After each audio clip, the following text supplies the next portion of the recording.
Fala, leitores da Bíblia! Hoje a gente vai ler Colossenses, capítulo 3. Portanto, se fostes ressuscitados juntamente com Cristo, buscai as coisas lá do alto, onde Cristo vive, assentado à direita de Deus. Pensai nas coisas lá do alto, não nas que são aqui da terra, porque morrestes e a vossa vida está oculta juntamente com Cristo em Deus. Quando Cristo, que é a nossa vida, se manifestar, então vós também sereis manifestados com Ele em glória. Então ele passa a dizer aqui a respeito das implicações da nossa união com Cristo. Se nós morremos para o pecado, se nós morremos com Cristo para o pecado, ressurgimos com Ele, então nós devemos viver à luz dessa nova vida com Deus. Essa nova vida deve ser marcada por algumas características. Em primeiro lugar, nós devemos buscar as coisas de Deus.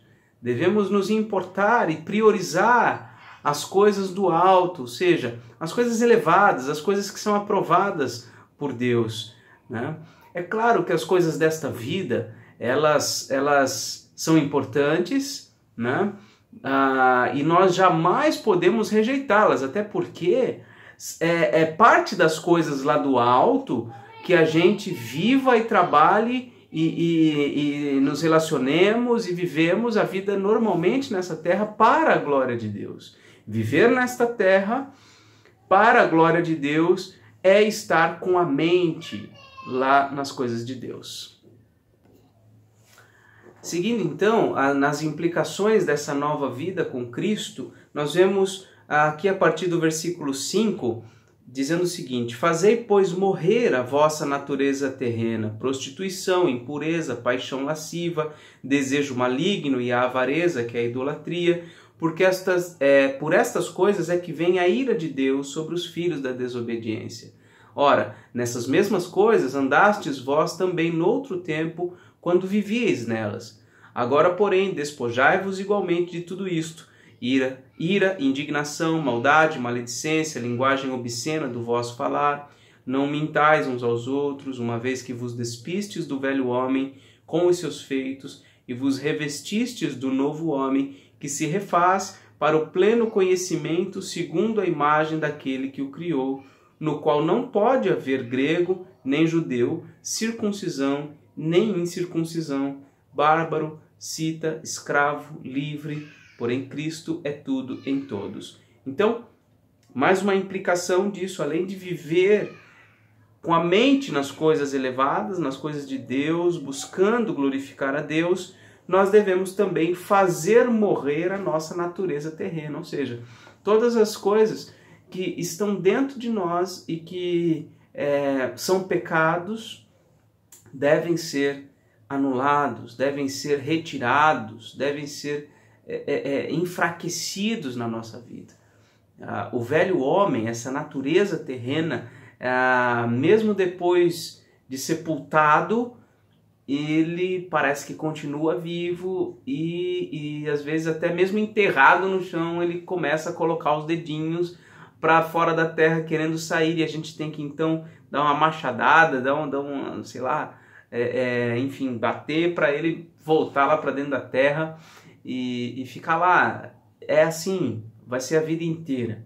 Alguns pecados, algumas lutas na nossa vida perdurarão para sempre. A gente precisa combater com todo empenho, E como que isso acontece, Como é que nós enfraquecemos o pecado, vencemos a nossa natureza terrena?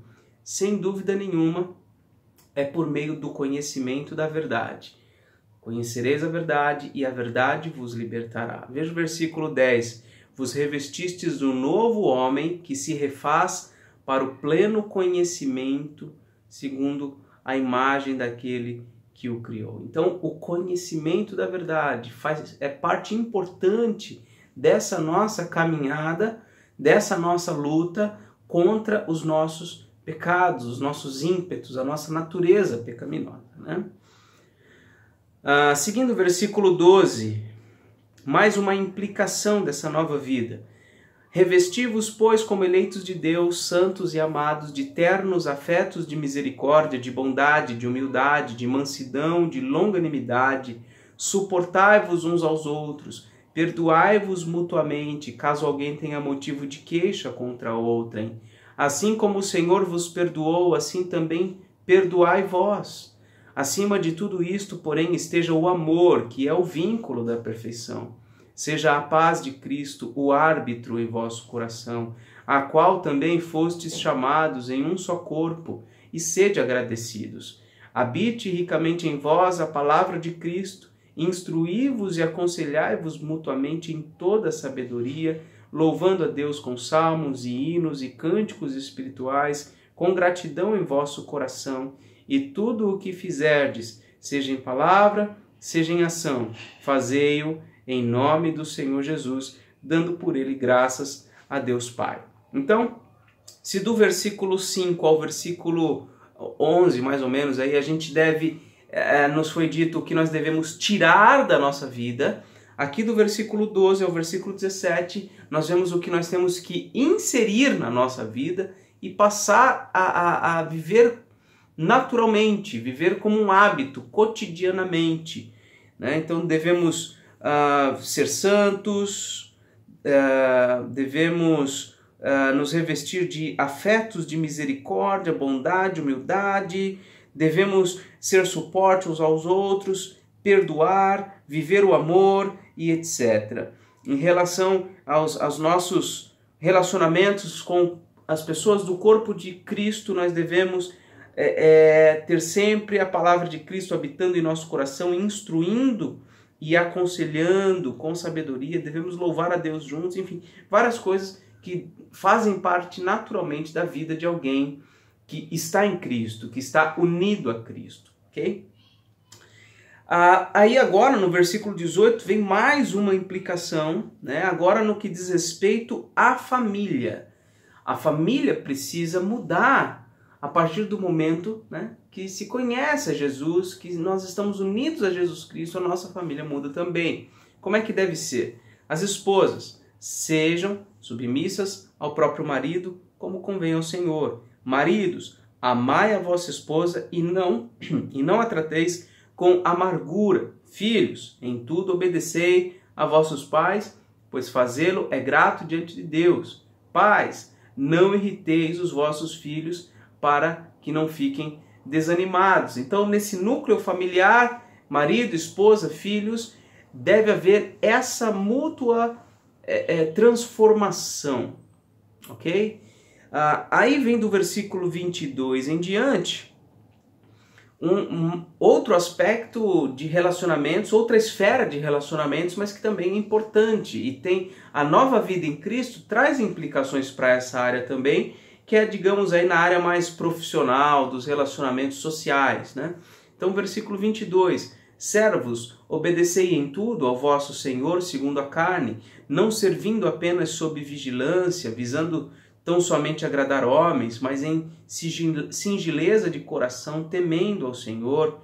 Tudo quanto fizerdes, fazei-o de todo o coração, como para o Senhor e não para homens, cientes de que recebereis do Senhor a recompensa da herança. A Cristo, o Senhor, é que estáis servindo, pois aquele que faz injustiça receberá em troco a injustiça feita, e nisto não há acepção de pessoas. Vamos abrir uma exceção e vamos incluir o versículo 1 já nessa leitura do capítulo 4. Senhores, tratai os servos com justiça e com equidade, certos de que também vós tendes Senhor no céu. Então, do versículo 22 até o versículo 1 do capítulo 4, nós vemos aí implicações no que diz respeito aos nossos relacionamentos sociais, ao nosso trabalho, ao uso dos nossos recursos, tudo mais, ok? Então, este capítulo 3, eu gosto muito dele, ele nos fala sobre a união com Cristo e as implicações práticas disso.